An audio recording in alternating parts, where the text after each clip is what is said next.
Fala pessoal, tudo bem? Começando mais uma live de domingo. Vamos esperar o pessoal entrar. Já está entrando aí. Enquanto quem vai entrando aí já vai falando da onde você está falando, né? De que região do Brasil, cidade ou do mundo. Tá aí já. Boa noite, Renan. Tá aí o Edu Irata. Grande Edu Irata e abração. Tá aí o Luiz, a Duda. Vamos falando de onde vocês estão falando e vamos compartilhando, porque hoje teremos uma noite muito especial mesmo. Acho que a gente vai bater os recordes, né, de número de insights. O título, né, é o que esperar para 2022, né? Além disso, a gente vai analisar já de início a economia global, os mercados globais, o que está acontecendo agora. A gente tem, né, agora mais uma variante aí do Covid-19, vamos dar uma olhadinha em relação a isso. Olha o pessoal aí falando de Recife, Piracicaba, aí o Marcelo, o José Antônio de Cuiabá, Duda de Cascavel, Thiago de Curitiba, o pessoal de Araçatuba, tá aí o João de Pierro, tem Team Global, Arnaldo Lima. Então, se segura na cadeira mesmo. Olha, pessoal, hoje a gente vai destrinchar, não é, a economia brasileira, porque a gente falar o que esperar para 2022, a gente tem que ver uma série de pontos e os principais, né? O que impede o Brasil, né, nos últimos anos, nas últimas décadas, né, de ter um crescimento maior, né, um desenvolvimento maior. A gente vai analisar isso e já fazendo o link com 2022 em diante, ou seja, muito conhecimento de base aplicado. Vamos falar também desse cenário global. O pessoal pergunta, contagem em Minas Gerais, aí a Graciela. Então, vamos lá. Então, vamos compartilhando aí, pessoal. Então, hoje uma noite bem especial, então. Vamos começar aí, porque a gente tem muito conteúdo pela frente. Então, vou até começar aqui com o nosso primeiro gráfico, não é? Vamos falar um pouquinho da economia global, né? E o que está acontecendo, né, na economia global e nos mercados, não é? Pessoal aí de Ponta Grossa, né? Tem bastante gente aí. Rio de Janeiro. Então vamos lá. Então vamos lá, pessoal. Hoje a gente vai falar então da economia global, mercados e destrinchar a economia brasileira com insights aí muito poderosos para vocês utilizarem. Então, quem pode, pega papel e caneta, pega caderno, vai tirando, né, os prints que vocês podem, não é, ao longo aí, vai anotando, porque realmente é um conhecimento de base aplicado bem interessante. Tá, primeira pergunta, né?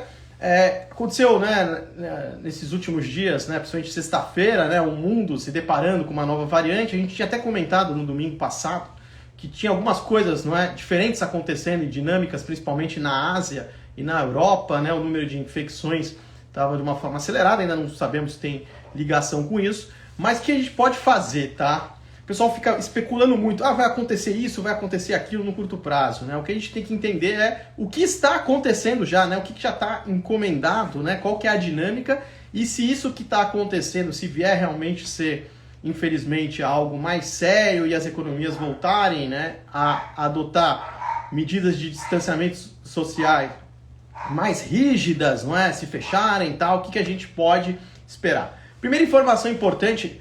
Vamos dar uma olhadinha nesse gráfico. Esse gráfico aí é o índice de surpresa econômica da economia global. E como é que ele funciona? Quando ele sobe, mostra os dados que estão sendo divulgados, estão sendo divulgados acima, não é, da expectativa do mercado. O mercado achava uma coisa, está saindo coisas muito melhores, então ele vai subindo. Da mesma forma, quando ele cai, dados abaixo da estimativa, ou seja, desapontando. Quando você tem essas tendências persistentes para cima ou para baixo, você consegue meio que capturar o momento, não é, da economia, se ela está acelerando, se ela está... Esse indicador ele é calculado para várias economias também, Brasil, Estados Unidos. No caso aqui a gente está analisando a economia global. Se a gente quiser ir para uma ótica mais sofisticada ainda, a gente pode recorrer a indicadores econômicos de alta frequência, que aí vai usar dados aí de cartão de crédito, vai usar drone, vai usar GPS... vai usar a tecnologia para mensurar em tempo real praticamente o que está acontecendo na nível de atividade econômica, né, consumo de energia, etc. e está muito em linha, né? Então está bem em linha com o que a gente vai extrair desse gráfico, que é um gráfico mais, uma métrica bem mais simples de vocês encontrarem gratuitamente na internet. Dá uma olhadinha aí nesse gráfico, a gente tem colocado ele, né, ao longo das últimas semanas. A partir de junho, então, você tem uma queda brusca, mostrando o quê?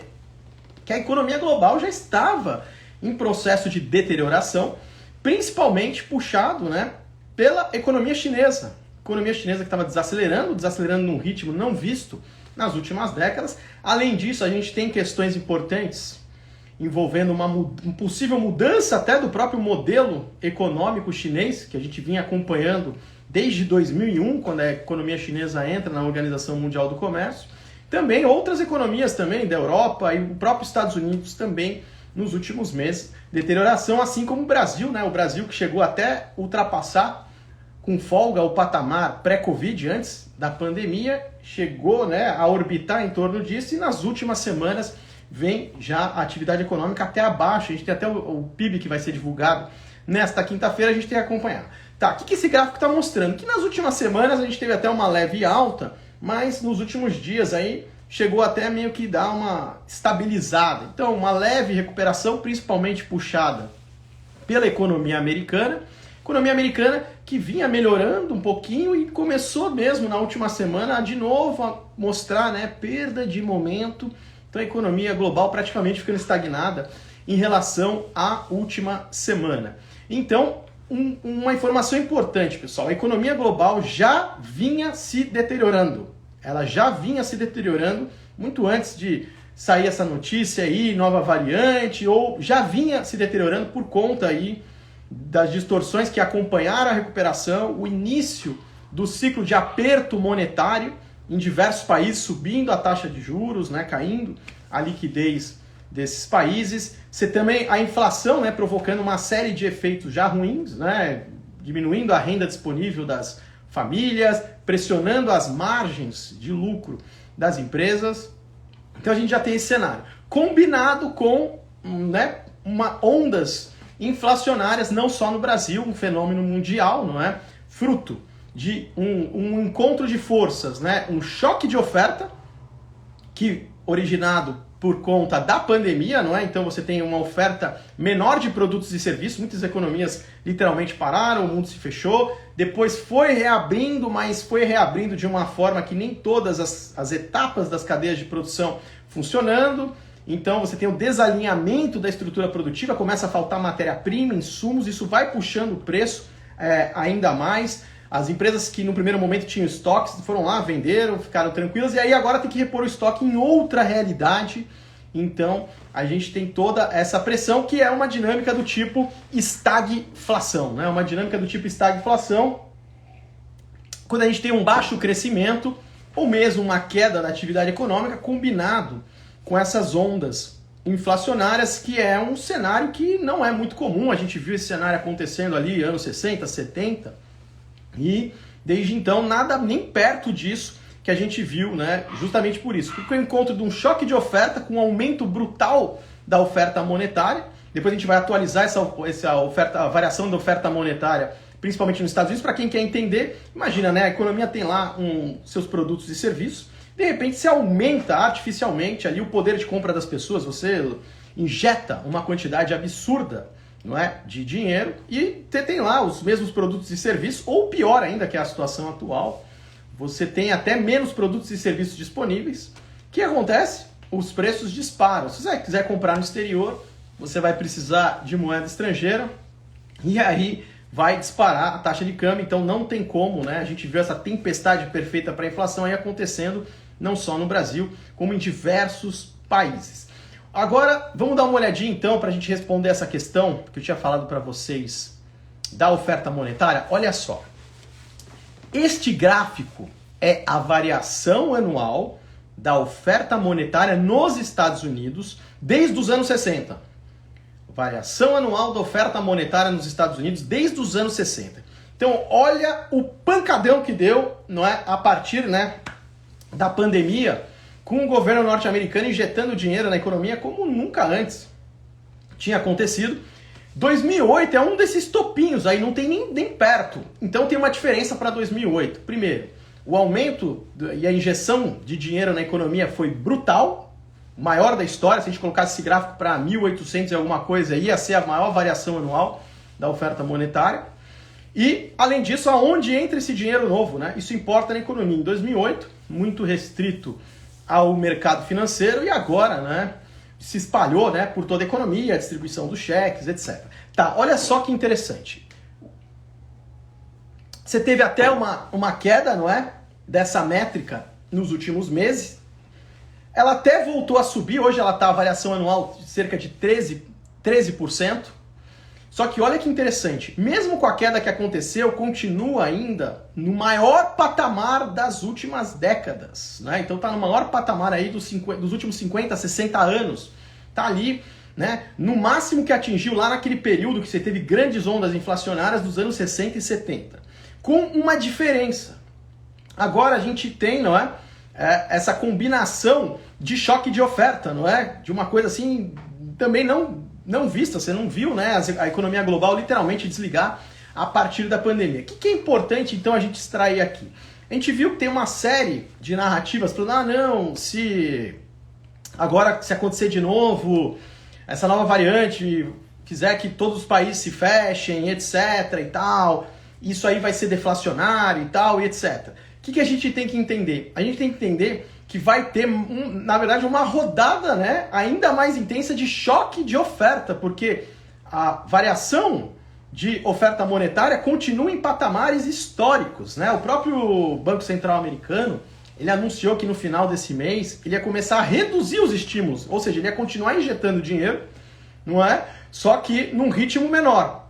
Mas ele continuaria injetando dinheiro até junho de 2022, que é o tal do programa chamado tapering, que nada mais é que essa redução de estímulos monetários que ele faz comprando títulos. Quando ele compra título, ele compra um título do mercado, ele pega o título lá do mercado e dá uma grana na mão do cara que estava com o título. Então ele está injetando dinheiro na economia. Então, no primeiro momento, a gente pode ter até algum momento de desaceleração da inflação, alguma coisa desse tipo, principalmente porque tem muitas commodities que já estavam com uma sinalização de esgotamento no curtíssimo prazo. A gente falou isso nos domingos anteriores também, como, por exemplo, petróleo, algumas agrícolas que já vêm até caindo, né? Por exemplo, como a soja. Só que acho que o insight mais poderoso que a gente tem que entender, que eu vou até colocar para vocês daqui a pouquinho, é como é a dinâmica quando você tem uma encrenca desse tamanho. Você não tem uma inflação que vai ficar crescendo assim.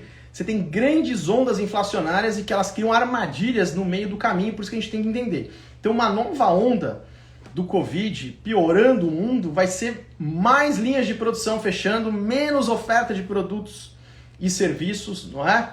Então, tende a pressionar ainda mais a tempestade perfeita da inflação com o tempo. Vamos dar uma olhadinha como é que já está a inflação americana numa métrica que é a favorita do Banco Central americano. O Banco Central americano tem a narrativa, né, de que a inflação era temporária, que tinha que olhar o PCE, deflator, que é a métrica certa, estava lá comportada, etc. Olha aí, ó.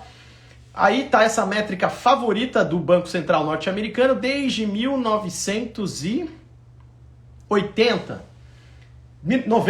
desde 1990, e dá uma olhadinha, o pancadão que deu para cima, chegou a 4,12%, né, o acumulado dos últimos 12 meses, o maior patamar desde 1990, e dá uma olhadinha aí como nas últimas décadas a gente não viu nada nem parecido, isso ainda é um núcleo de inflação, ou seja, já excluindo itens mais voláteis como alimentos, energia.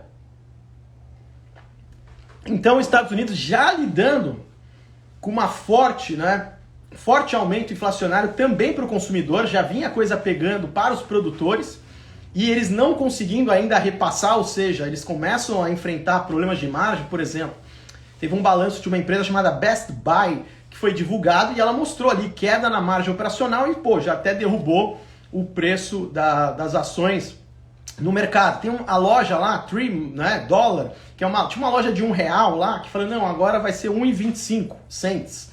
Tipo, sabe, manja o fim das lojas de R$1 no Brasil, que aí começaram a maquiar o produto primeiro, caiu a qualidade, depois não tinha mais jeito, aí começa a vender coisa de R$2, R$5, R$10. Isso tudo é um fenômeno de perda, né, de poder aquisitivo. E dá uma olhadinha agora no que eu falei, das grandes ondas inflacionárias. Olha só, esse é um gráfico da inflação nos Estados Unidos acumulado nos últimos 12 meses ao consumidor, desde 1960, nesse período, né, parecido aí, que a gente teve uma dinâmica do tipo estagflação, e você vê que teve grandes ondas, né, 3 grandes ondas inflacionárias. Por que é importante a gente ter na mente isso? Porque vocês olharem de uma forma visual, como teve momentos de respiro, que aí vem todo mundo, ah não, olha só, era temporária, não sei o que, tá resolvido, e aí vem um pancadão pra cima.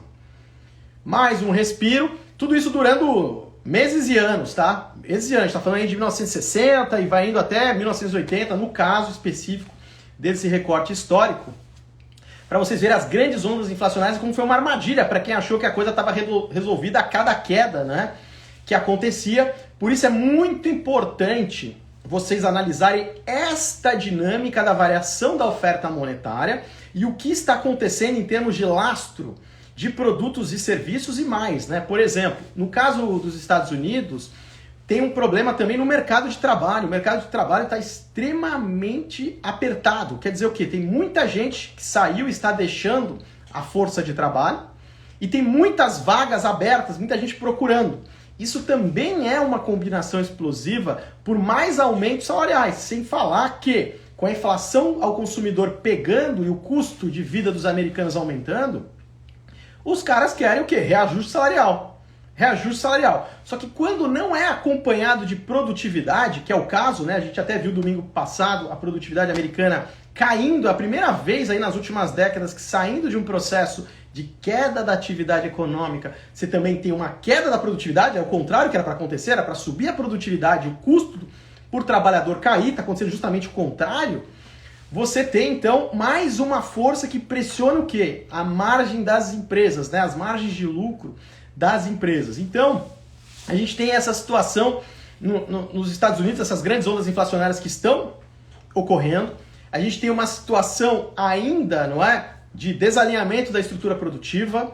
A gente tem ainda, né, um gargalos em uma série de setores, não é, de cadeias de produção e vários gatilhos potenciais que ainda vão, né, pressionar ainda mais a inflação. No curtíssimo prazo você pode ter um ou outro alívio, como eu disse, principalmente visto por esse movimento de algumas commodities que no curtíssimo e no curto prazo estavam mesmo esticadas, independente do que acontecesse, se essa variante for realmente mais perigosa ou não, elas iam em algum momento, qualquer gatilho, elas iriam corrigir, só que também tem, né, a gente tem que avaliar no caso de commodities, né, que muitas dessas que vão cair, elas vão cair para abrir determinadas, né, janelas de oportunidade também, porque o problema de restrição de oferta delas não está longe de ser resolvido, né? Como no mundo a gente está vendo aí faltando chips, não é? Faltando isso, faltando aquilo, faltando matéria-prima, você não tem a turma aí que fabrica carros aí com dificuldade, né, para entregar, a lista de espera, não só no Brasil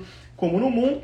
Vamos dar uma olhadinha agora na pressão que está em cima do Banco Central americano, né? Porque o Banco Central americano ele está sob pressão, porque ele está adotando uma postura extremamente complacente em relação à inflação, vai com os discursos, não, vamos esperar, etc. A inflação pegando fogo, a oferta monetária ainda num maior patamar aí dos últimos 40, 50 anos. E para a gente ver como ele está atrasado, uma das ferramentas simples é essa. A regra de Taylor. O que é a regra de Taylor? É você usar algumas variáveis como expectativa de inflação, o potencial de crescimento da economia, desemprego, enfim, tem aí embaixo a equaçãozinha. E é uma estimativa, não é para você usar como uma coisa determinística, tem que ser assim, tem que ser assado, tem que ser etc. Não, mas é para você ter um balizamento se o Banco Central está muito atrasado ou não, ou está muito divergente. Para vocês terem uma ideia pela regra de Taylor, quem quiser saber mais, tem vários posts no meu perfil aí no feed, explicando sobre ela e também os cuidados, os disclaimers para você utilizar bem essa ferramenta. A taxa de juros nos Estados Unidos era para estar, de acordo com os últimos dados divulgados, 7,59% ao ano. Hoje ela está 0 a 0,25%, que é um intervalo que eles estipularam estão muito, muito, muito atrasados. Por isso, quando uma autoridade monetária fica atrasada em relação a agir, é igual vocês estão vendo no Brasil, né? Que o Banco Central está tendo que acelerar muito agora o ritmo extremamente sob pressão e mesmo assim as expectativas de inflação, elas continuam desancoradas. Então, quanto mais tempo você demora para agir, mais intenso e brusco tende a ser o ajuste na taxa de juros, e é justamente isso que está acontecendo nos Estados Unidos, no Banco Central Europeu, no Banco Central da Inglaterra. O fim da era do dinheiro barato já tem sinais que está sendo revertido. Não tem como, né? Muito, muito. E agora os governos, se realmente essa variante ela for extremamente perigosa, tudo fechar, eles vão injetar mais dinheiro ainda? Agora, vão aumentar ainda mais a oferta monetária, já com o patamar atual que a gente está vendo de inflação. Inflação ao produtor que não era vista, por exemplo, na Alemanha nos últimos 40, 50 anos. Na Espanha. Então, olha só, né? É como se a munição que tinha para ir levando as distorções não tem mais essas cartas. Os bancos centrais e governos não tem mais. Os governos vão o quê? Vão arrebentar ainda mais as contas públicas deles, se endividar ainda mais. Então perceba, né? A munição, não é? Praticamente acabou. Porque qual que era o limite para eles fazerem isso, de ficar criando dinheiro do nada e injetando? Justamente, né? Distorções na economia. A principal, a que incomoda mais, que é a mais visível, que é a inflação de preços ao consumidor. Quando o pessoal percebe, olha só, pô, a cada ida ao supermercado é isso, a cada ida é encher o tanque no carro, fazer isso, fazer aquilo. É uma alta generalizada dos preços que derruba o poder de compra. Então você precisa de mais dinheiro para comprar as mesmas coisas. Aí seu salário está lá parado e aí você vai empobrecendo, né? Então é uma situação realmente, não é, bem desafiadora. Então vocês já têm agora, né, os principais vetores, os drivers, para vocês acompanharem essa dinâmica dessa nova variante, que os estudos que saíram, né, que são muito preliminares, não tem como, tem que aguardar, leva um tempo para ver realmente se é ou não. Já estão falando que estava na Europa já há 2 semanas, então a gente não sabe se realmente essa situação bem estranha de aumentos bruscos, não é mesmo, né, em países que avançaram na vacinação, se aquilo que estava acontecendo. Então vamos ver se foi por conta dessa variante sul-africana. É muito cedo para falar, por isso que a gente tem que se ater ao que está de concreto e a dinâmica que está acontecendo. E dentro disso tem uma dinâmica aí que realmente é importantíssima, de médio e longo prazo, que é a China, pessoal. A China, além das deterioração na economia, problema no mercado imobiliário, problema no mercado de títulos de dívida, um monte de coisa, está tendo sinais de mudança de modelo econômico, né? A tal da prosperidade comum, que é uma China mais fechada, uma China mais intervencionista, uma China ali que não quer ostentar nada, não quer que seus habitantes, todo mundo tem que ser, entre aspas, igual ali e tal, e que não tem lógica você analisar aos olhos do capitalismo se tiver essa mudança de modelo econômico na China. Porque você fala assim, não, os caras vão atacar as empresas tech lá, não faz sentido, não. Dentro do modelo deles, vai fazer todo sentido. Não, aquilo vai ser do Estado, a gente que vai tocar, vai ser assim, vai ser assado, pode isso, não pode aquilo. Aumento de intervencionismo. Uma China diferente daquela que a gente viu a partir de 2001, que ela tem aquele processo de migração de áreas rurais para áreas urbanas, uma demanda aí gigante que teve por commodities para construir cidades, melhora na própria alimentação da sociedade na China, o aumento da renda na China, o aumento da complexidade econômica, eles conseguindo produzir produtos e serviços de valor agregado superior. Todo esse avanço agora com sinais que começa a ter alguma coisa diferente. E lembra, o plano de lá não é plano para 5 anos, não é mandato não. Lá os caras pensam em décadas, em séculos. Então, da mesma forma então que a China, né, em 2001 trouxe ventos muito favoráveis para a economia global, permitindo, né, que, primeiro, puxando, né, a economia global, atuando como um grande motor da economia global, também, como ela inundou o mundo com seus produtos e serviços, lá com preço lá embaixo, porque ela tinha uma série de vantagens competitivas, não é, de mão de obra, de matéria-prima, e ela exportava a deflação e com isso os países conseguiam manter a sua inflação ali sob controle e com isso manter suas taxas de juros lá embaixo. Então foi um grande gatilho para que a era do dinheiro barato durasse muito tempo. Durasse muito, muito tempo no mundo. Então, o cenário benigno que a gente viu para o Brasil, por exemplo, agora a gente vai passar para o Brasil, se segura na cadeira, que a gente vai dissecar a economia brasileira, Agora a coisa virando, não só da China, mas como outros sinais ali também, os Estados Unidos, Europa, não é? Que não são tão favoráveis e benignos. Você sofre menos se você faz sua lição de casa. Agora, se você não faz sua lição de casa, você tende a sofrer mais. Como, por exemplo, teve até um estudo da Bloomberg que colocou lá os países que estão mais vulneráveis, né, externamente, né, os chamados BEAST, né, de BRICS a gente vai para o BEAST, que é lá Brasil, Egito, Argentina, África do Sul e Turquia. Infelizmente o Brasil, né, agora figurando nesse grupo chamado BEAST, não é? Que são de maior vulnerabilidade externa, porque aí entra a dívida, enfim. Então agora a grande pergunta, e que é tema dessa live, é o que a gente pode esperar para 2022 no Brasil, um ano que a gente que tem um calendário eleitoral pesado, é um ano que o mundo começa também a lidar com uma série de questões, e agora, de novo, não é? Essa questão do Covid-19, Covid-19 a gente vai para daqui a pouco 2022, Covid-19 entrando novamente, infelizmente, no radar, obviamente a gente não tem todas as informações, mas o mundo já vinha lidando com as consequências de ter lidado com a pandemia, um movimento do tipo estagflação, distorções dos mercados financeiros e tal. Então, para a gente responder essa pergunta, primeiro vamos fazer um giro no dial, né, como diriam os antigos radialistas, para a gente atualizar o Brasil e depois a gente vai analisar pontos interessantes.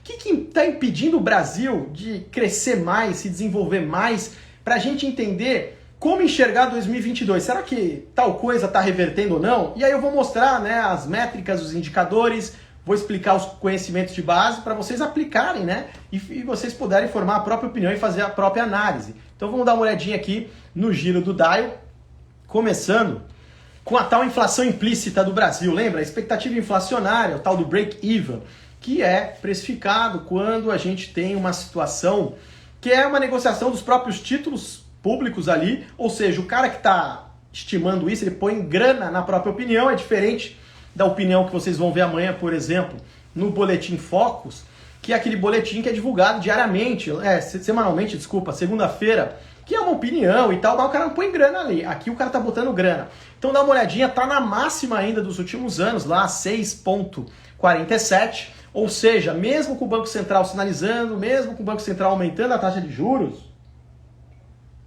as expectativas inflacionárias ainda não cederam, elas continuam desancoradas. Então, não é um sinal favorável. Vamos dar uma olhadinha, então, agora na curva de juros, tá? A gente vai explicar de novo o conceito da curva de juros.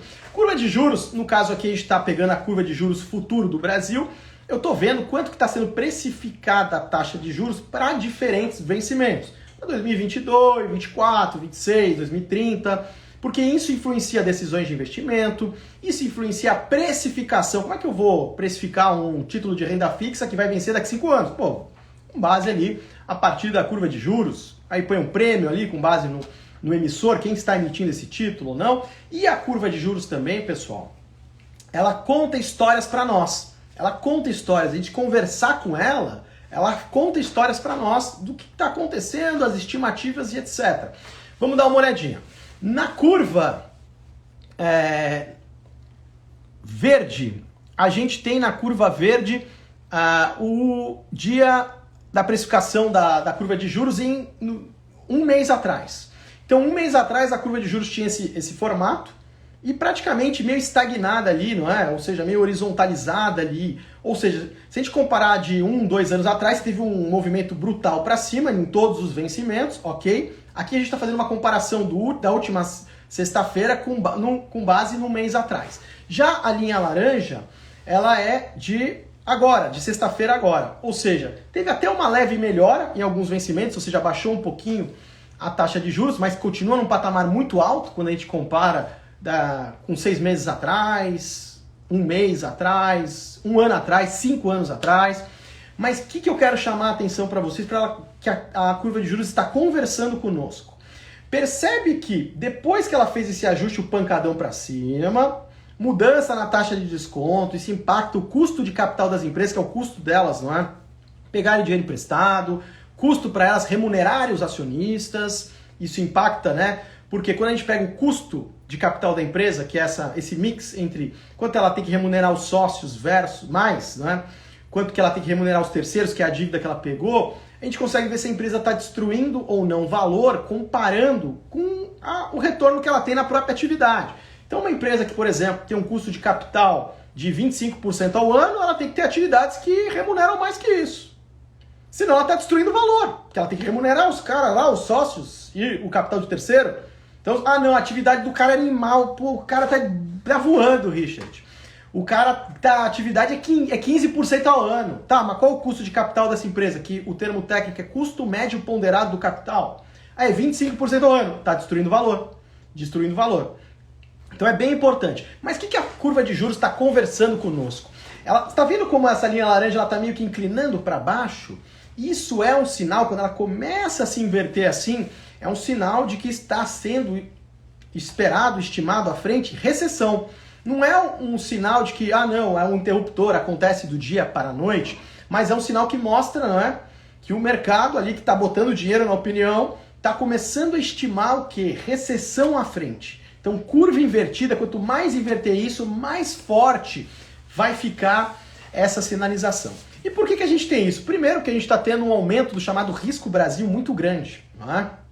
Risco, além do cenário global, que você tem os sinais do fim da era do dinheiro barato, o Brasil não é uma ilha e tal, mas vamos focar agora na questão do risco Brasil. O risco Brasil, vamos decompor ele em dois pontos, tá? Primeiro deles, que é a gente pode analisar a tal da situação fiscal, que é essa história aí de perder a âncora fiscal, de você furar o teto dos gastos, você não respeitar a regra fiscal da responsabilidade fiscal, PEC dos precatórios, dar um calote institucionalizado, coisas dessa natureza. Isso aumenta a percepção de risco, porque quando você tem regras fiscais, você tem algo institucional, e algo institucional é para que você não dependa da sorte ou boa vontade de você ter bons líderes. Para isso que você tem, quando a gente fala ganho institucional, é isso. Não importa se vai ser o cara que é muito bom, ou um cara que é horrível, ou um cara mal intencionado. A instituição tem que estar acima dessas pessoas e proteger, não é? O todo, proteger a nação, manter a nação dentro de bons objetivos de médio e longo prazo, e não interesses próprios ou de curtíssimo e curto prazo. Quando você tem perdas institucionais, aí você fica na dependência de ter que entrar alguém bonzinho, alguém XY, um salvador da pátria, e isso não dá certo. Então vamos dar uma olhadinha como a gente avalia esse risco Brasil. O primeiro componente que a gente vai avaliar é o risco fiscal. Para isso a gente pode analisar uma métrica que chama CDS de 5 anos. É uma espécie de seguro contra o risco do calote dos títulos soberanos do Brasil. Como é que funciona isso? Quando ela sobe, mostra uma maior percepção de risco, o seguro ficando caro, o pessoal começa a desconfiar um pouco mais, não é? Quando cai, mostra, não, tá tranquilo, o seguro tá barato e tal. Olha onde estamos hoje, né? Atualizado aí, com base, né, no último dado dessa sexta-feira, na máxima do ano. Um péssimo sinal para ativos brasileiros. Já tem vários vídeos que eu estou fazendo há alguns meses, falei nas outras lives, mas também fiz vídeos para os feeds explicando também isso e mostrando como, né, já tinha sinais muito ruins para ativos brasileiros. Não foi nenhuma novidade, né? Não é uma surpresa a gente ver o que está acontecendo aí nesses últimos meses envolvendo ativos brasileiros. Um outro componente também do risco Brasil, então a gente atualizou o CDS, é o risco político. E para a gente não ficar analisando de uma forma subjetiva, a gente tem um indicador quanto, obviamente ele é exclusivo do terminal Bloomberg, tem que pagar, etc e tal, mas aqui eu estou compartilhando gratuitamente com vocês, que utiliza aí dezenas de atributos, não é, para mensurar o risco político, não só do Brasil, mas mensura de diversos países, não é, dentro de uma modelagem extremamente robusta, usa rede social, usa uma série de dados para você sair da subjetividade, ideologias e calor de debates fla-flu e você ser frio e analisar de uma forma técnica. Temos aqui o chamado GeoQuant Brasil desde 2016. Perceba que o risco, quando ele sobe, aumenta o risco, é uma percepção, né, do aumento do risco político, quando cai, uma melhora. Perceba como ao longo do ano a gente teve uma queda brusca do risco político, até lá, né, por volta de agosto, setembro, e de repente uma disparada e continua renovando novas máximas do ano. Ou seja, o risco político também continua subindo. Então, subindo o risco fiscal, subindo também o risco político, está acontecendo com o risco Brasil ainda, o risco Brasil subindo. Então, o prêmio que os investidores vão pedir pelos ativos brasileiros, não é, vai continuar sendo cada vez maior, não é? Então, infelizmente, a gente não tem mudanças, né, em relação à última semana. E não se esqueça, tá? Para o próximo ano, a gente tem um ano eleitoral, né, que tende a ser extremamente, não é, turbulento, né? Até porque o pessoal fala, não, vai ser tranquilo. Se o pessoal tivesse falando, não, vai ser turbulento, vai ser o inferno na terra. Pô, aí você falaria, pô, tá todo mundo, já tá no preço. A partir do momento que você vê muita gente falando, não, é tranquilo, não é nada, não se preocupa, nem olha isso, não se considera política, etc., é para se preocupar. Não é? Porque aquela história, não, o que interessa é as empresas, é não sei o que, ó, vide Argentina, vide Venezuela, vide outros países, política é algo que realmente a gente tem que se preocupar, né? Porque são tomadores de decisões ali que influenciam todo o ambiente de negócios, né? Influenciam toda, né, a segurança jurídica do país, depois a gente vai analisar com mais calma. Tá, vamos concluir, né, o nosso giro no DAIO agora com as apostas, e aí a gente vai analisar em detalhes a economia brasileira, né? Já com a perspectiva para 2022. Com as apostas do Copom para a próxima reunião de 8 de dezembro, tá? Neste exato momento, 165 pontos base, quer dizer, 1,65 ponto percentual a mais na taxa Selic, não é? Está mais ou menos próximo dessa última sexta-feira. Lembrando que esse dado muda todo dia de negociação, tá? Então, a partir de segunda-feira, isso começa a mudar conforme as expectativas. O Banco Central tinha falado que ele ia aumentar 150 pontos base, 1,5 ponto percentual. O mercado, né, tem uma turma achando que vai aumentar um pouco mais que isso.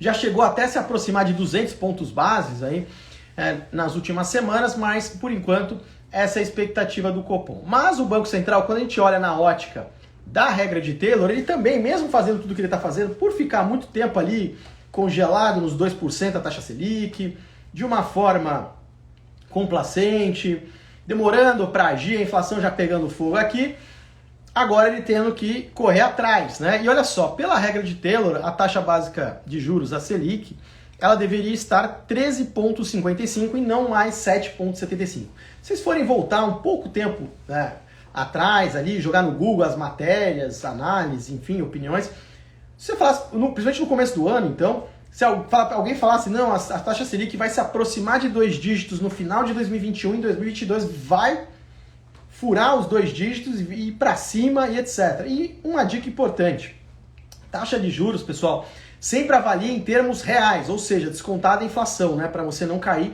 na ilusão monetária. E a regra de Taylor aí tem as suas limitações também, mas mostrando que o Banco Central ainda ele continua bem atrasado em relação a isso. Então o Brasil tem que lidar para 2022 com um cenário externo que por muito tempo, né, décadas, extremamente favorável, muito favorável, e agora não mais favorável, e com esse sinal da China preocupante aí, mudança de modelo econômico. Depois a gente vai ver como a China é o principal parceiro econômico do Brasil, e o Brasil não fez sua lição de casa, situação fiscal se deteriorando, risco político aumentando, e outras questões aí do Brasil que a gente vai ver a seguir.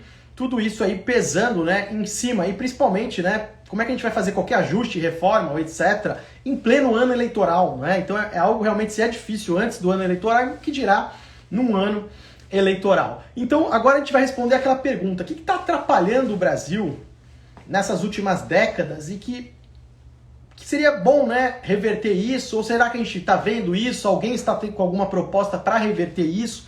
Então vamos dar agora uma chuva de conhecimento de base. A gente vai falar da situação fiscal, contas externas, educação, produtividade e uns insights aí que vai, ó, tem uns aí que é mind blow. Então se segura, se você já estava se segurando na cadeira agora com as duas mãos, não, tô brincando, vai anotando aí no seu caderno, vai tirando os prints, que isso é bem importante. Então vamos começar com uma visão geral do nosso produto interno bruto, né, do nosso PIB. Esse gráfico aí é um gráfico da variação do PIB em termos de índice, né? O patamar 100 do índice desse gráfico é o patamar que a economia atingiu de produção de produtos e serviços, né, em 2019. Então você vê que até de 2001 tal, a gente pegou assim, razoavelmente a gente teve um bom crescimento, principalmente puxado por commodities, não é? E depois a gente entrou numa draga ali a partir de 2010, uma grande lateralização, recessão, aí voltou, foi para baixo, a pandemia tá ali, ó, tá vendo da pandemia jogada, a gente foi e voltou e agora tá estagnando, ainda não tá atualizado esse gráfico para o resultado de quinta-feira, vai ser divulgado quinta-feira, aí a gente vai poder atualizar esse gráfico, mas para vocês verem aí como o Brasil tem aí, infelizmente, praticamente 2 décadas perdidas. 2 décadas perdidas de crescimento econômico. Cadê o crescimento econômico? A economia estagnada ali, se a gente for ver, considerando um gráfico de longuíssimo prazo, em altos e baixos aí terríveis, não é? E agora, dá uma olhadinha, por exemplo, na produção industrial. Desde o ano 2001, também no formato de índice, que é mais fácil da gente visualizar, o patamar de 2019 é o patamar 100. Dá uma olhadinha aí. Como a gente está distante da máxima histórica, né, em termos de produção industrial. Realmente, uma situação complicada. Então, a gente está aí uma década mais do que perdida de deterioração, não é, da nossa indústria, né? E a gente tem que entender aqui o que está acontecendo no Brasil. Por que o Brasil não tem capacidade de produzir produtos e serviços de alto valor agregado? Por que o Brasil é um sucesso na agropecuária, mas não pode ser também em outros setores? Por que o Brasil não gera postos de trabalho que pagam elevados salários? O que está acontecendo? Então vamos destrinchar isso. Então o primeiro insight mind blow poderoso da noite vai agora com este gráfico. Então calma agora, olha só. Os físicos que estudaram, deram contribuições para a economia através das redes complexas, analisando estruturas produtivas, por que um país é rico, um país é pobre, já falei sobre isso em Super Lives. Eles viram, né, que você precisa, não é, ter cooperação dentro do país, empresas cooperando, pessoas cooperando, governo, né, não atrapalhando e cooperando com pessoas e as empresas, conexões das empresas com outras cadeias de produção no exterior, enfim, não é? Mas dentro do país você tem que ter uma rede para armazenar esse conhecimento e know-how, porque todo mundo tem uma limitação para armazenar e processar dados. Os físicos chamaram isso de person byte. Uma empresa também tem uma limitação. Isso é chamado de firm byte. Então ela precisa fazer alianças. Mesmo as aquisições que fazem, não é às vezes para fundir a empresa, né? Se fundir com outra. Não, às vezes é para formar uma rede para justamente armazenar mais conhecimento e know-how. Porque para você produzir produtos de alto valor agregado, você precisa ter muito conhecimento e know-how. E aí você precisa, né, de cooperação, confiança. Né? A cola da rede é a confiança. O que esse gráfico mostra? Olha só que coisa mind blow. A gente tem aí no gráfico, tá? Nesse eixo horizontal, tá? Da esquerda para a direita é os países que, né, que são mais que a percepção é grande de corrupção. E quando vai indo para a direita, menos percepção de corrupção. No eixo vertical, não é? A gente tem, né, um gráfico que pega a confiança nos governos, não é? Quanto mais alto, mais confiança no governo. Quanto mais baixo, menos confiança no governo. Onde está o Brasil, pessoal? O Brasil está onde eu destaquei aí, infelizmente, nesta bolinha amarela, tá? Dados atualizados. Que é um país que a sociedade tem uma alta percepção de corrupção e baixíssima confiança nos governos. Qual que é a implicação disso para a economia no médio e longo prazo? Tem um conceito importante que é chamado, né, capital social. Não tem nada a ver com o conceito de capital social de contabilidade. Tá? A gente está falando de um estoque de crenças e valores de uma sociedade. Quando isso está baixo e as pessoas não acreditam mais nas instituições, as pessoas acham que tem uma corrupção endêmica e que não tem mais jeito, elas deixam de cooperar umas com as outras, elas passam a desconfiar uma das outras e enxerga todo mundo como uma ameaça, enxerga todo mundo como um concorrente, alguém que se está ganhando, está tirando de mim, um jogo de soma zero. Gera também uma mentalidade de escassez nesse país, de inveja. E infelizmente, olha onde está o Brasil, não é? A gente tem um estoque de capital social, não é? Dentro desse conceito, baixíssimo. E isso tem impedido as pessoas de empresas de cooperarem, sem falar, né, que a gente vai ver como o país é fechado e tal, e etc. Então a gente tem essa primeira situação, que é essa questão aí de desilusão com as instituições, com governos, gerando uma mentalidade de escassez, muitas vezes inveja, uma visão de mundo e de economia de somar zero, se o cara ficou rico é porque ele está roubando ou ele tirou de alguém. Não mais um jogo de soma positiva onde todos podem prosperar. Então, um primeiro ponto então que a gente destaca que tem atrapalhado o Brasil. Agora vamos ver outro ponto que não é uma novidade, que é a tal da situação fiscal brasileira. A gente tem visto nas últimas décadas, principalmente desde lá da Constituição Cidadã de 1988, um aumento da despesa, não é, no Brasil. E que muitas vezes a Receita até ia acompanhando, via aumento de carga tributária, até que o Brasil entra no vermelho de vez. A partir de 2014, dispara a dívida. Mas qual que é o ponto aqui essencial? É que mesmo com o aumento da carga tributária, mesmo com o aumento das despesas, ninguém praticamente sente que você tem, né, um retorno, né, dessa carga tributária. Você não tem um retorno desses tributos. Você não tem um retorno na educação ou saúde ou coisa que você fala. Boa parte dessa despesa está sendo capturada por pequenos grupos, chamado rent-seeking, que se aproxima do poder para obter privilégios, benefícios para eles. Então você tem lá, vulgo, né, um lobby, não é, desenfreado, no pior sentido, não é, e que vai protegendo determinados grupos, que tem interesse aqui, não interesse nacional, né? Então não tem essa representação nacional. Você tem esses pequenos grupos que se aproximam do poder, o rent-seeking, não é?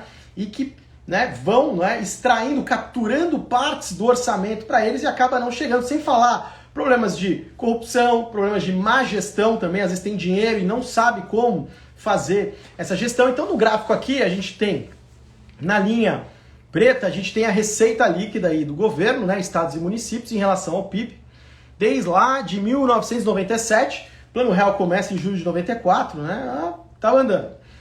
E você tem as despesas, tá, linha cinza, né, que vinha aumentando e aí de repente dispara, o Brasil entra no vermelho a partir de 2014, dá uma disparada na pandemia e até deu uma melhora agora neste ano, mas a gente vai ver por quê, que é justamente por conta da inflação, não é? Mas só para vocês terem, né, a situação aí, o panorama dos últimos anos.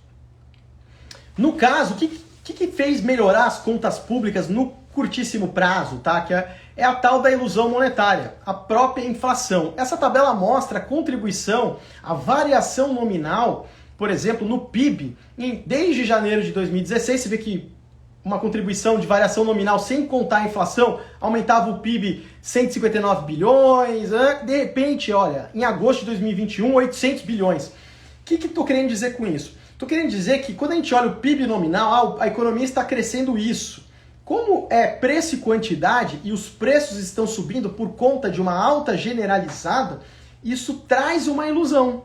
Uma ilusão de aumento da arrecadação, uma ilusão no curto prazo de aumento do PIB nominal, de você achar que a economia está crescendo, mas quando você deflaciona e olha bem, você vê que a economia não está crescendo, porque a inflação, não é, está capturando essa maior parte, né? Quando a gente transforma em termos reais, ou seja, deflacionado, você tira essa ilusão monetária. E qual o perigo disso? Porque quando você tem governo que acha bom você ajustar as contas públicas via inflação, isso aconteceu muito nos anos 80, é uma ilusão, porque a inflação começa a pegar fogo, só que aí o Banco Central tem que agir e começa a subir a taxa de juros. Ao subir a taxa de juros, além de impactar o consumo de famílias, quem está endividado, etc., ele mesmo, o governo que está endividado, aumenta o custo da dívida, né, que a gente vai ver agora a seguir. Aumenta o custo da dívida. E vocês viram lá, até ensinei vocês a calcularem que como a expectativa é de uma queda na atividade econômica para 2022 ou um crescimento muito baixo, combinado com o aumento do custo da dívida, a relação dívida-PIB tende a subir de forma significativa. Porque, olha, no numerador em cima, não é? Dívida-PIB. a dívida subindo por conta do aumento do custo dela, porque o Banco Central aumentando a taxa de juros, isso incidindo nos títulos da dívida, e no denominador, na parte do PIB, o PIB caindo. Então, aumenta aqui, cai aqui, uma alta significativa. No gráfico aqui, a gente tem, não é, nessas linhas desde 2011, o custo médio, não é, da dívida, esse azulzinho aí é o custo médio da dívida implícita, quanto que já está pegando hoje nos títulos da dívida, quando a gente considera todos os papéis e extrai uma média de quanto eles estão custando para o governo. Você tem ali, né, essa curva que está mais para baixo, aí mais para o cinza, a taxa básica Selic, que vem subindo, e você tem o custo médio da oferta, não é, pública, né? O que é um custo de médio da oferta pública? Que é essa curva mais escura do meio aí, que vocês estão vendo, que está bem no meio, que está subindo também. É quanto está custando para o Tesouro Nacional conseguir colocar esses títulos. Está tudo subindo. Então assim, você quer me vender o título aí? Você quer me vender esse Tesouro Direto? Pô, olha a tua situação, cara. Você está aí gastando pra caramba, você está numa situação delicada, quero mais taxa de juros. Tá subindo o prêmio de risco no Brasil, quero mais taxa de juros. E isso tudo já batendo na dívida e revertendo um longo movimento de queda do custo da dívida que vinha desde lá de 2016. Desde lá de 2016. Porque a situação fiscal hoje do Brasil é o seguinte: o governo arrecada os tributos, paga as despesas não financeiras, sem contar juros da dívida, falta dinheiro, se endivida. Ele tem que pagar ainda juros da dívida, se endivida novamente. Então, essa é a dinâmica que tem acontecido aí nos últimos anos, e aí claramente vocês vendo aí o custo da dívida subindo, né? Ou seja, não é, se tornando mais cara, vai aumentar a despesa com juros, e isso também pressionar ainda mais a relação dívida-PIB. A gente tende a ver isso para 2022. Agora, pessoal, mais um insight mind blows. Agora nem sei se segura na cadeira, que é um conceito que é pouco trabalhado, sabe, junto ao público. É muito raro falar sobre isso, que é um dos entraves de crescimento do Brasil, que é a tal da baixa poupança que a gente tem no Brasil. Não tem nada a ver com caderneta de poupança, tá? São os recursos que você tem lá, né? A renda, a parte é consumida e o que sobra, né? Em economia a gente chama de poupança. Tem a poupança do setor privado, tem a poupança do setor público. Com um dos problemas terríveis do Brasil, o setor público tem uma poupança negativa persistente. Ou seja, não sobra nada, eles capturam muito além de recursos. Então acaba faltando recursos, não é, dentro da economia. Então o governo, como ele é o que está lá precisando de mais dinheiro o tempo inteiro, então ele vai lá no mercado, oferece, vende os títulos dele. Ao fazer isso de uma forma frequente, ele está tirando a oportunidade de empresas captarem recursos, não é, na economia, isso se converter em investimentos. E mais, ele pega parte da poupança do setor privado para ele. Por quê? Porque ele gasta muito mais do que ele arrecada. Falta recursos para ele o tempo inteiro. Então dá uma olhadinha nesse gráfico aí. Esse gráfico espetacular. Linha azul é a poupança pública em relação poupança pública em relação ao PIB. Dá uma olhadinha aí desde 1984, como ela é persistentemente negativa. Teve um outro ano que teve um spike, mas olha como ela está sempre negativa, menos 10, menos 8, menos 4, menos 5. Isso tem uma série de implicações. Falta recursos, então, para as empresas no Brasil. Isso pressiona o mercado de crédito, como você tem um grande tomador de recursos o tempo inteiro, que é o governo. Então isso pressiona você ter taxas de juros que é estruturalmente mais elevadas. Então você tem taxas de juros estruturalmente mais elevadas por conta disso. E você tem um outro fenômeno, que é o seguinte: quando que o país cresce, parece que está uma mil maravilhas? Quando ele capta poupança externa. Poupança externa, ele vai no exterior captar recursos para utilizar aqui dentro no Brasil. Ou quando você tem movimentos favoráveis de commodities. Movimentos favoráveis de commodities que gera mais renda, não é? Quando você tem aquela diferença entre o preço dos produtos que o Brasil está exportando, dividido pelos preços dos produtos que o Brasil importa, essa diferença de renda. Então por isso que quando tem um boom de commodities, é uma maravilha. Lá soluciona, né, essa questão estrutural de uma poupança negativa do setor público, maravilha. Aí acaba o boom de commodities, realidade vem à tona. Justamente o que a gente viu acontecer em 2021 e também em outros momentos da história, como por exemplo a partir de 2010, também acontecendo isso. Então, enquanto não soluciona esse problema desse governo tão gastão, que está absorvendo todos os recursos, não deixa o setor privado respirar, ainda pega recursos ali da poupança privada, você tem uma série de coisas. Mas aí alguém poderia utilizar um argumento seguinte: tá, Richard, mas ele está capturando às vezes poupança e tal, mas é para investimento, então se segura na cadeira, maluco, olha só isso. Será que está indo para investimento? Este gráfico é o investimento do governo em relação ao PIB, né? O governo central em relação ao PIB desde lá de 1947. 1947 e tal, chegava até a investir 2 e pouco por cento do PIB. Olha, dá uma olhada aí, praticamente zero. Dados atualizados até 2020, pessoal. Zero, não investe. E o que faz uma economia crescer no longo prazo? Duas coisas: investimento para aumentar a capacidade instalada, ter inovações tecnológicas, melhorar a infraestrutura do país e produtividade, não é? Você conseguir produzir mais com menos matérias-primas, em menos tempo. E olha aí, olha a contribuição para o investimento. Tá ficando tudo do lado do setor privado, tanto que a taxa do PIB do Brasil tá aí nas mínimas, aí cerca de 15% do PIB, ou nem isso. Agora vamos dar uma olhadinha em relação a todo o setor público, que alguém pode ter falado: ah, mas e os estados e municípios? Então tá aí, maluco. Considerando aí o governo federal, estados e municípios, em relação ao PIB.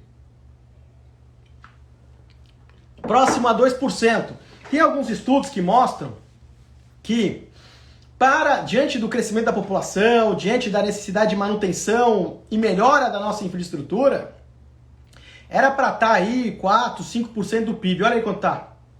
Tá aí 2, pouco acima de 2, contando estados e municípios.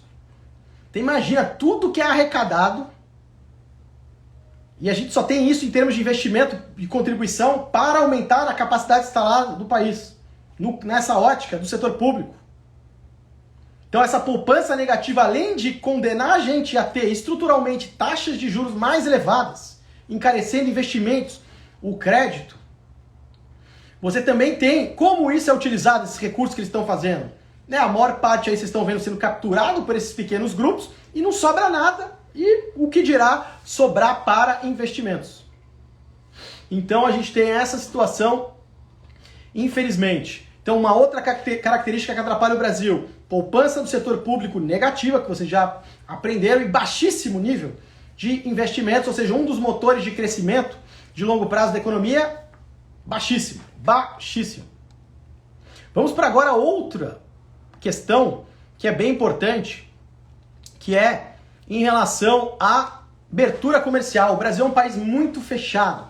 E quando você é um país fechado, você impede que consumidores e empresas se comuniquem e tenham trocas com os melhores produtores do planeta.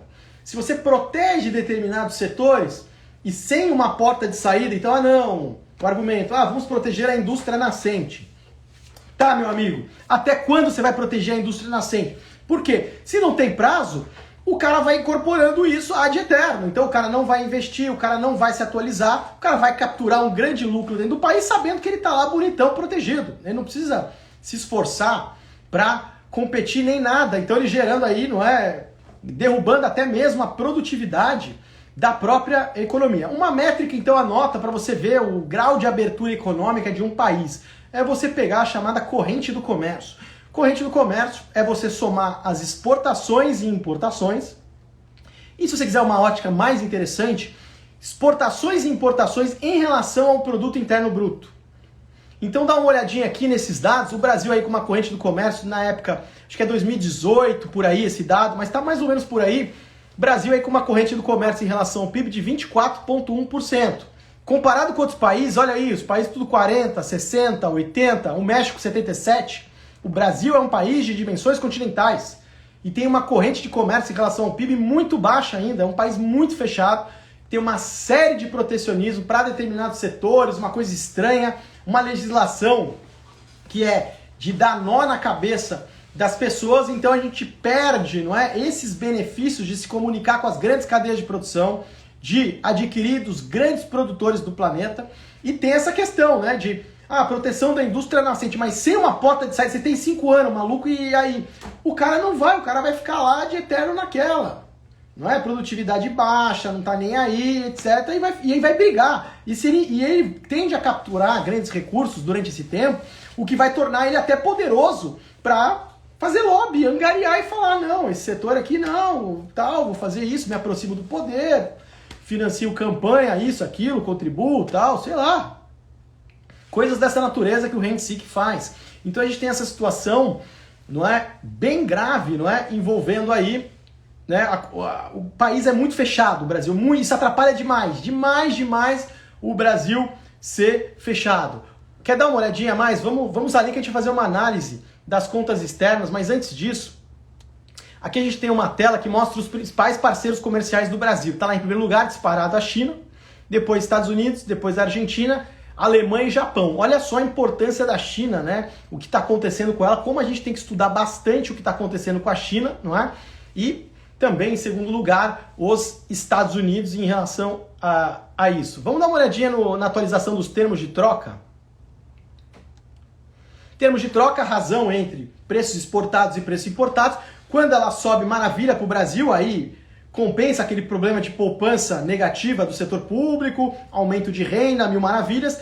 Esse gráfico aí desde lá de dezembro de 2020, olha lá, um pancadão para cima, de janeiro de 2020, desculpa.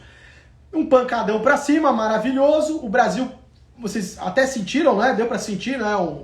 Deu um embalo na nossa economia e depois olha a deterioração a partir de maio e junho, que começou a cair e agora lá embaixo, né, nas mínimas, andando de lado. Então os termos de troca, a gente mais uma vez teve mais uma janela favorável, mais uma coisa favorável e a gente desperdiçou e o cenário externo ficando cada vez mais esquisito. Olha só outro gráfico maravilhoso que eu separei para vocês aqui. Vocês verem a dinâmica das exportações e importações, como tem coisas que estão acontecendo nas contas externas. Linha branca são as exportações em dólares, tá? Linha amarela, as importações desde lá de 2016. Olha só, a gente chegou a disparar, não é? Em relação às exportações se distanciaram das importações. Isso melhorou a balança comercial, as contas externas e tal. Dá uma olhada como agora as importações cresceram, né? Principalmente com a economia caminhando um pouco mais, aumenta as importações e as exportações caindo, né? Então, ó, tanto que o fluxo cambial, se vocês acompanharem nos últimos dias, a parte comercial tem batido aí bastante em relação a isso. Agora, segura a cadeira, vamos analisar as transações correntes, conhecimento de base aplicado com dados reais para vocês deitarem e rolarem. Quando vocês verem uma análise por aí, vocês formarem a própria opinião. O balanço de pagamentos de um país, que é o que? Quando a gente analisa tais contas externas. Basicamente, a gente quer ver se determinado país precisa de muitos dólares ou não para fechar o ano, porque a gente não imprime dólar, não é? Então a gente lá tem as nossas trocas comerciais e financeiras com o resto do mundo. A gente precisa ver, sobrou dólares, aí aumenta a reserva internacional. Faltou dólar, usa da reserva internacional. Faltou dólar, não tem na reserva internacional? Chama o FMI, você cai na mão do Fundo Monetário Internacional. O Brasil já aconteceu isso recentemente 3 vezes. Como é que é o balanço de pagamentos? Ele é dividido basicamente em 2 partes, tá? Uma parte é as transações correntes. Dentro das transações correntes, a gente tem lá balança comercial, balança de serviços e renda, transferências unilaterais, o que paga, né, remessa de lucro para fora, royalties, pagamento de juros. Normalmente essa conta é deficitária, ou seja, no caso brasileiro, estruturalmente, né, falta dólares. Só que você tem uma outra parte do balanço de pagamentos que é chamada conta de capitais. Na conta de capitais é o que entra de dólares no Brasil para fazer o tal do investimento direto no país. Antigamente chamava investimento direto estrangeiro, que é um capital mais de médio e longo prazo, produtivo, para fazer projetos de mais longa maturação. E tem também os chamados capitais de portfólio, que aí é a grana que entra para investir na Bolsa Brasileira, para investir na renda fixa. Então você tem que olhar a dinâmica dessas 2 peças aqui versus o que está acontecendo para ver. Tá se deteriorando? Não. Tá. Segura na cadeira, dá uma olhadinha aí.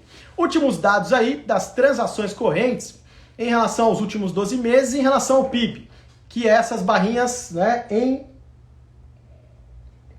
azul o valor em dólares, e que é um déficit, vocês vão ver que está negativo, e em vermelhinho é em relação ao PIB, que é mais ou menos, aí está se aproximando de 2% do PIB.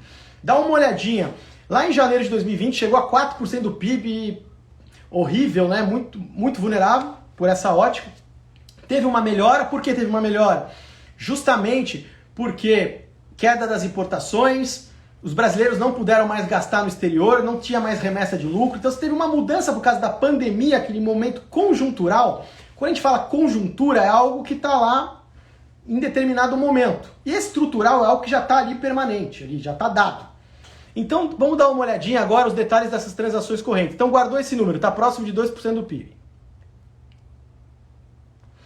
Transações correntes, aí você tem lá a balança comercial, que melhorou um pouquinho, viagens, aluguel de equipamentos, transportes, lucro, remessa de lucro das empresas multinacionais, pagamento de juros, demais contas, para vocês entenderem aí do que ela é composta. Vamos dar uma olhadinha em uma coisa, um insight bem importante, tá, pessoal? Bem importante. Investimento direto no país, o tal do antigo investimento direto estrangeiro, tá? Linha vermelha em relação ao PIB, lá por volta de 3%, barrinhas azul, em bilhões de dólares. O que acontece com o Brasil, clássico já há muito tempo? Era muito confortável o déficit das transações correntes, que hoje está cerca de 2% do PIB, ser financiado, ou seja, cobertura, por exemplo, está saindo dólar, entrando dólar, via investimento direto no país, que é um capital de horizonte de tempo mais de médio e longo prazo. Ou seja, mais estável. Cobria. Hoje está cerca de 3%, só que vem caindo. Está mais ou menos por aí, ó, já chegou a 5% e tal. O que acontece e o que a gente tem que ficar de olho? Se as transações correntes, o déficit, voltar para 4% do PIB e o investimento direto no país ficar nesses 3%, vai ficar numa situação que a gente não via há um bom tempo, desconfortável, que não está mais financiando com esse capital de médio e longo prazo. Vai sobrar para financiar o que o nosso balanço de pagamento? Os capitais de curto prazo. Aquele capital volátil que, ó, voa, maluco, voa. Ele entra, suga e voa, maluco. Na renda fixa e na bolsa. É uma situação vulnerável. O Brasil tem reservas internacionais ainda num patamar extremamente considerável, mas, não é? O que olham é a própria dinâmica para ver, putz, tá se deteriorando, né? O negócio tá ficando estranho. Então, vamos ficar de olho nisso, nesse aumento das transações correntes e o que acontece com esse investimento direto no país, para o país não depender de capitais de curto prazo, senão vai começar o quê? A cair persistentemente o quê? As nossas reservas internacionais. E aí, meu amigo, começa, né, a gerar mais agitação. Então, mais uma informação importante aí que a gente tem que acompanhar para 2022. Outro ponto também importante, já caminhando aí para reta final, pessoal, que atrapalha o Brasil é o modelo de negócio, é o ambiente de negócios do Brasil.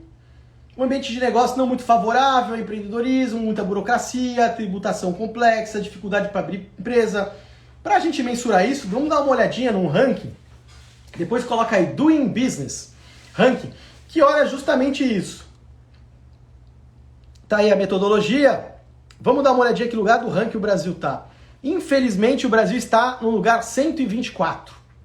124 do mundo para fazer negócios. Um país de dimensões continentais, com tanto potencial, mas que sofre com burocracia, o tempo que você demora para apurar e pagar os impostos, não é? Registrar insegurança jurídica, a regra do jogo muda, desrespeito à propriedade privada. Então, da justiça, pode isso, não pode, não sei, é um rolo, mudou a lei. Tudo isso afasta negócio e também, né, torna muito hostil a ação dos empreendedores. E, além disso, né, todo o conjunto da obra que vocês estão vendo aqui, a gente vai ver agora o gráfico de outro motor de longo prazo, que é a produtividade. Produtividade e investimento são essenciais para a economia crescer no longo prazo. Olha o que está acontecendo com a produtividade no Brasil. Produtividade dos fatores aí, total, essa linha azul mais escura aí, olha a variação dela. Esse gráfico vai desde 2013, olha... Deu um aumento lá, lá por volta de 2020 e tal, e depois um mergulho. Então tá caindo bruscamente a produtividade, tá caindo nos Estados Unidos também, tá caindo também no Brasil, e isso vai bater, por exemplo, se tem pressão por aumento salarial, aumenta, né, os salários, reduz a margem de lucro das empresas, elas vão ter menos dinheiro para reinvestir no próprio negócio, ter dificuldade para repassar isso, cai, né, a sua lucratividade, enfim, é um ciclo vicioso terrível, terrível, terrível, sem falar que a gente está vendo dois motores de longo prazo que estão avariados, que precisam ser estimulados, senão você não tem como aumentar salário, você não tem como ter um crescimento sustentável, aumentar a capacidade instalada do país. Então vocês viram, precisa melhorar a infraestrutura, ambiente de negócios, precisa estimular a cooperação, as pessoas voltarem, para isso você precisa ter avanços institucionais, você não ficar cabreiro e preocupado, quem vai ganhar a eleição, que se dane quem vai ganhar a eleição, maluco, as instituições são fortes e aguentam qualquer um. Então é esse tipo de arranjo que a gente tinha que ter. E para fechar aqui, uma tristeza, não é? Um grande gargalo também da economia brasileira é os danos à educação, pessoal. Aqui a gente tem os dados daquele teste PISA que faz de leitura, matemática e ciências. Tem lá a curva preta, é a média dos países e a do Brasil embaixo. Olha o gap, a diferença do Brasil de leitura básica, matemática básica, ciências. Um país que gasta pra caramba, às vezes tem até recursos, mas às vezes não valoriza também os profissionais, não tem uma boa formação. A gente às vezes gasta muito numa ponta, não é? Final de ensino superior, esquece da educação básica. Então, a educação no Brasil realmente tem sido um problema terrível e isso impacta a produtividade, isso impacta a economia no médio e longo prazo, impacta a economia também no sentido das pessoas entenderem como funciona uma economia, como funciona o mundo, para cobrar os responsáveis, para se posicionar. Então, a gente tem toda essa situação, então esses são esses pontos que vocês têm que acompanhar daqui para frente. Em 2022 é um ano então que a gente tem um cenário global começando a ficar desfavorável, a gente tem uma série de problemas internos para a gente lidar e principalmente ter a ambição de resolver essas questões de médio e longo prazo que coloquem o país numa rota de crescimento sustentável, de desenvolvimento no Brasil. Ou ficar desse jeito que está aí, que às vezes vai bem, às vezes vai mal, aumenta aí a desigualdade, gera um mal-estar social, aumenta a violência, aumenta o descrédito nas instituições, as pessoas começam a se brigar, não querem mais cooperar, e, não, vou mudar de país, não tem futuro, você tenta abrir um negócio, você apanha de tudo que é lado da burocracia e desiste, ou vai para outro país, não é? Quantas empresas, negócios, ideias sendo destruídas, enfim. A gente tem, então, esta situação aí, que realmente, então, que a gente tem que se preocupar. Então, pessoal, já até me alonguei um pouquinho mais, né, do que já estava programado, mas é muito conhecimento assim que eu quis passar para vocês de coração. As lives de domingo justamente é esse trabalho para a gente fazer isso, não é? Em relação a conhecimento de base aplicado, todo mundo formar a própria opinião, entender o que está acontecendo no mundo, entender o que está acontecendo no nosso país, aonde a gente pode melhorar, não é? Faço de coração mesmo isso para vocês. Hoje a gente completou a 5ª live das 7, temos mais 2 encontros nos próximos 2 domingos. E quem tirou print aí dos gráficos, depois me marca aqui nos stories e que eu vou repostando e domingo que vem a gente se vê. Grande abraço para todo mundo, pessoal aí, aproveitem bem esse final de domingo, excelente semana para todo mundo. No próximo domingo eu quero falar também de algumas mudanças no mundo, de grandes oportunidades, aí um novo mundo que está surgindo, que às vezes está sendo meio ignorado, e a gente vai falar bastante sobre isso, dessas oportunidades aí que estão acontecendo além da hype. Então é isso aí, pessoal, vamos discutir o Brasil, vamos melhorar aí esse nosso país, vamos cobrar aí os responsáveis e participar mais ativamente desse processo. Grande abraço para todo mundo, valeu, ótima semana e até a próxima. Valeu, pessoal!